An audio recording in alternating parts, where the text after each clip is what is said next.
A lot of noise coming out of the US with the new president, a lot of cost cutting, a lot of firing of workers. It's not pretty at the moment in the US, and it's affected us too in the form of US aid being cut seemingly totally to this country as that agency gets closed down. So we're all affected. Now, it's difficult to know there's probably a myriad of political agendas at play with various politicians. It's a big democracy with a lot of political figures around.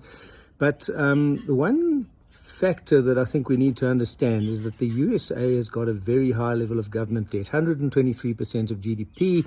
Its estimate last I saw was $30-odd trillion. It's massive.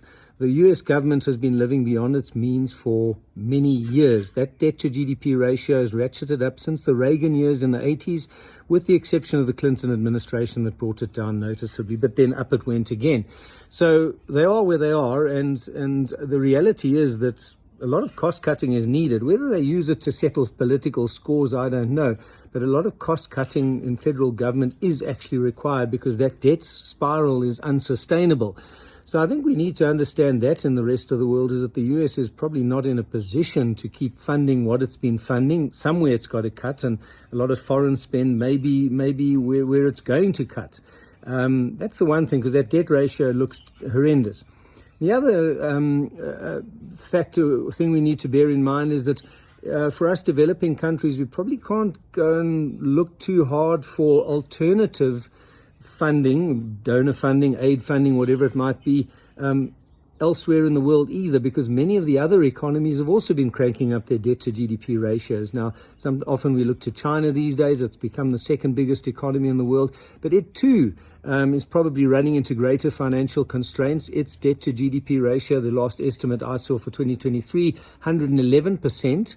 Of GDP. That's not pretty. It was nearer to 30% just the other day in 2010. So it's also cranked up its debt to sort of keep the economic growth party going. So that's the world we find ourselves in at the moment, with a massive mountain of debt, not only government debt, corporate debt, household debt, a lot of other debts as well. And perhaps certain chickens are coming home to roost. And in a place like the United States, over time, it becomes when a government or leadership moots cost cutting, it's probably becoming an easier sell politically. It's not without its challenges.